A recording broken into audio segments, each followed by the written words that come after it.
Oke, jadi saya mau jelasin sedikit soal aturan-aturan sama dengan dalam operasi matematika ya. Jadi ini sebenarnya sangat simpel, tapi menurut saya sangat berguna, bukan berguna lagi, esensial untuk dipahamin, karena dengan mengerti prinsip aturan menggunakan sama dengan ini, kita ini adalah basis dari matematika gitu. Jadi kalau mengerti matematika ya esensinya adalah, salah satunya adalah mengerti bagaimana cara menggunakan sama dengan gitu, aturan-aturan yang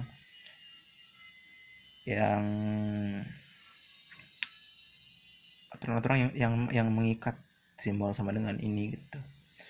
Jadi pertama adalah kesamaan nilai walaupun simbol beda. Jadi misalkan gini, sama dengan itu kan sebenarnya sederhana ya. Misalkan 5 sama dengan 5 gitu. Kalau kita bilang 5 sama dengan 5 ya udah, berarti 5 ini nilainya sama dengan 5 gitu. Tapi kemudian kan yang menarik adalah bahwa 5 bisa juga jadi sama dengan 1 tambah 4. Kenapa? Sini kita bisa lihat bahwa di contoh pertama 5 sama dengan 5 itu kan make sense ya.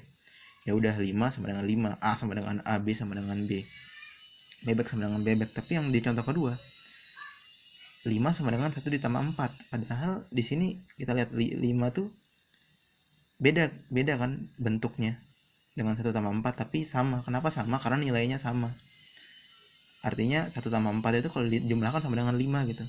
Misalkan kita visualisasinya ya 1, 2, 3, 4, 5 sama dengan ya 1 ditambah 4 gitu kan. Nah, jadi sama dengan ini intinya adalah apa yang sama nilainya, bukan bentuknya gitu. Jadi 5 itu sama dengan 1 tambah 4 meskipun bentuknya beda gitu. Di sini bentuknya 5 sebagai satu bilangan yang utuh, yang di sampingnya adalah 1 ditambah 4, tapi sama karena nilainya sama gitu. Tentu pada akhirnya ini akan jadi bentuk yang lebih kompleks gitu. Misalkan kita bisa A sama dengan B dikali 4 gitu kan. Kemudian nanti pengetahuan-pengetahuan macam ini akan digunakan di aljabar gitu. Jadi itu prinsip yang pertama. Sama dengan itu intinya menunjukkan kesamaan nilai gitu. Walaupun bukan simbol ya, bentuknya berbeda gitu. Ini tambah-tambahan, ini cuma satu angka yang utuh. Atau misalkan 1 dikali 5 sama dengan 1 tambah 4. Nah, itu kan menarik juga. Atau 2 kali 5 sama dengan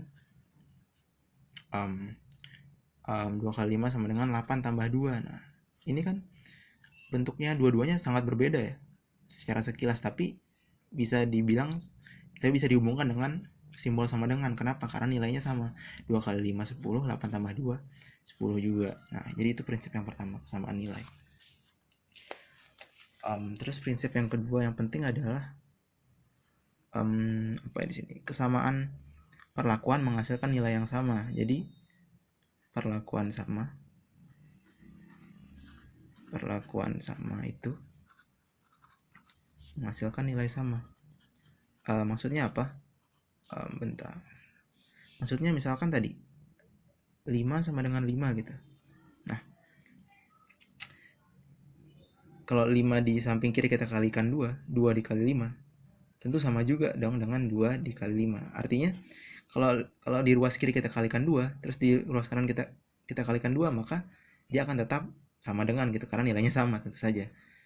Awalnya sama, kalau di perlakuannya sama, maksudnya dikalikan dengan bilangan yang sama, hasilnya tentu akan nilai yang sama gitu.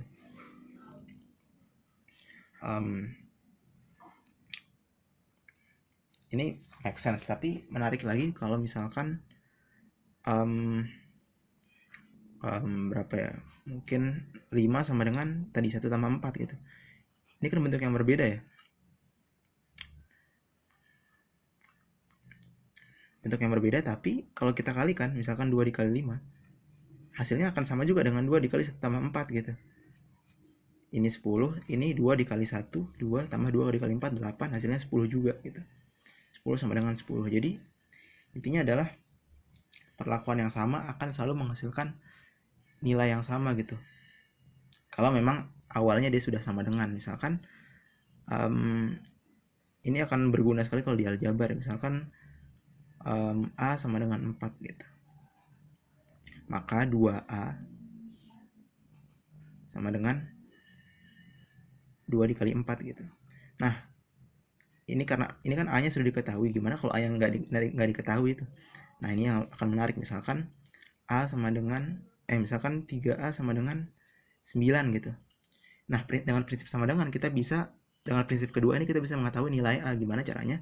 Ya udah, perlakuan sama akan menghasilkan nilai sama. Berarti kalau A-nya kita bagi 3 akan sama dengan 9 dibagi 3 gitu. Berarti A sama dengan 3. Jadinya kita bisa ketahui nilai A.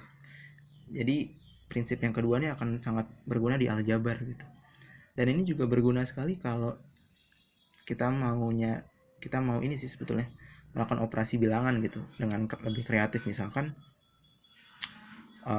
kita mau nyari 127 ditambah 34 gitu. Sebenarnya ini bisa aja dengan cara, misalkan kita udah diajarin misalkan di SD kayak 127 tambah 34 pertambahan bersusun kan.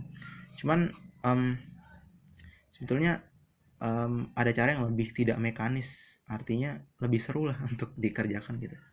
Gimana caranya ya? Misalkan kita bisa ubah 127 ini menjadi 100 tambah 20 tambah 7 kan.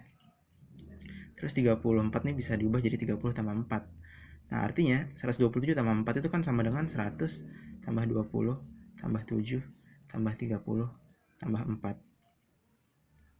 Kemudian kita bisa tambahin yang lebih gampang ditambahin, misalkan 20 tambah 30 hasilnya 100 tambah 50, 7 tambah 4 hasilnya 11. Kemudian 150 tambah 11 jadi 161.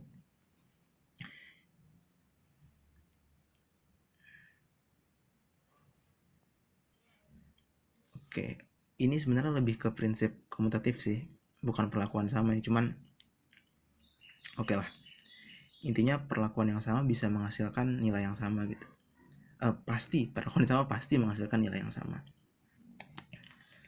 Dan itu ada contoh yang udah obvious sekali ya, udah sangat jelas kayak 5 sama dengan 5 ya udah pasti mau diperlakukan apapun, kalau 5 dikali 2 yang sebelah dikali 2 pasti hasilnya sama. Tapi yang menarik tadi, misalkan 3A sama dengan 9, kita bisa menggunakan prinsip ini untuk mencari nilai dari A dengan sama-sama dibagi 3 gitu.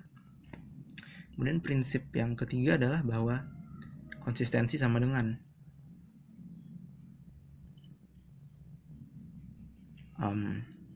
artinya apa? Misalkan gini, A sama dengan 3. Terus ini ada, bayangkan satu dunia matematika nih ya, dimana A sama dengan 3. Terus kemudian setelah ini kita buat pernyataan bahwa A sama dengan 4. Nah, maka pernyataan ini invalid gitu. Kenapa invalid? Karena ya 3 tidak sama dengan 4 gitu. Artinya A tidak bisa sama dengan 3, tapi sama dengan 4 juga di saat yang sama. Itu kan jadi invalid gitu, karena 3 itu tidak sama dengan 4 gitu. Jadi A tidak bisa sama dengan 3 terus sama dengan 4 juga di saat yang sama gitu. Itu sih sebenarnya prinsip-prinsipnya, ada 3 itu yang paling sebenarnya sangat sederhana ya, dan saya yakin juga pasti teman-teman udah punya intuisi yang jelas. Cuman yang menarik adalah bahwa justru intuisi ini nggak kepake gitu ketika kita mengerjakan soal matematika, entah kenapa. Kayak misalkan kita mau nyari tadi misalkan 2A tambah 4 sama dengan 8, kita mau nyari nilai A nih. Yang kemudian sering diajarin tuh saya ngeliatnya adalah bahwa ya udah, kalau plus di kanan jadinya dipindah jadi minus gitu, kayak mekanis gitu. Padahal sebenarnya inti dari matematika kan bukan, kalau saya sendiri yang melihatnya, inti matematika adalah ya kayak permainan aja gitu, gimana kita menyelesaikan suatu teka-teki dari aturan-aturan yang udah ada gitu, dan aturan-aturannya adalah aturan sama dengan ini. Nah, jadi misalkan kita mau nyelesain 2A tambah 4 sama dengan 8, ya udah pakai aturan-aturan yang ada. Aturan kedua misalkan perlakuan sama dengan nilai sama. Jadi kita bisa, supaya tinggal A, kita kan bisa kurangin 4 nih. 2 tambah 4 kurangin 4, supaya tetap sama dengan 8-nya juga dikurangin 4 kan. Hasilnya adalah 2A, 4 kurang 4 kan 0. Jadi 2A doang sama dengan 4. Terus A-nya bisa dibagi 2, di kanan juga dibagi 2. Akhirnya A sama dengan 2 gitu ketemu. Ini kan sebenarnya lebih make sense gitu daripada aturan-aturan kayak kalau di kiri plus di kanan jadi minus nih, yang hal semacam itu yang kayak sebenarnya hasilnya sama-sama juga dan bahkan lebih cepat, cuman esensi bermatematikanya tuh jadi nggak ada gitu. Dan menurut saya justru yang membuat matematika tuh jadi menyenangkan in itself adalah ya bahwa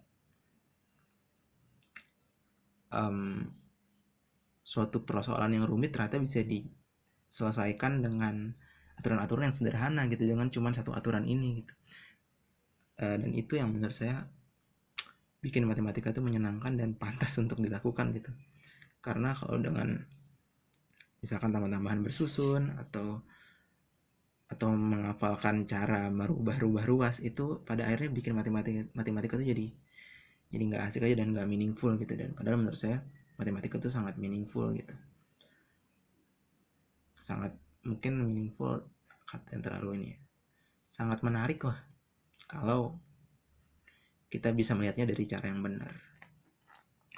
Oke, gitu aja sih videonya kali ini.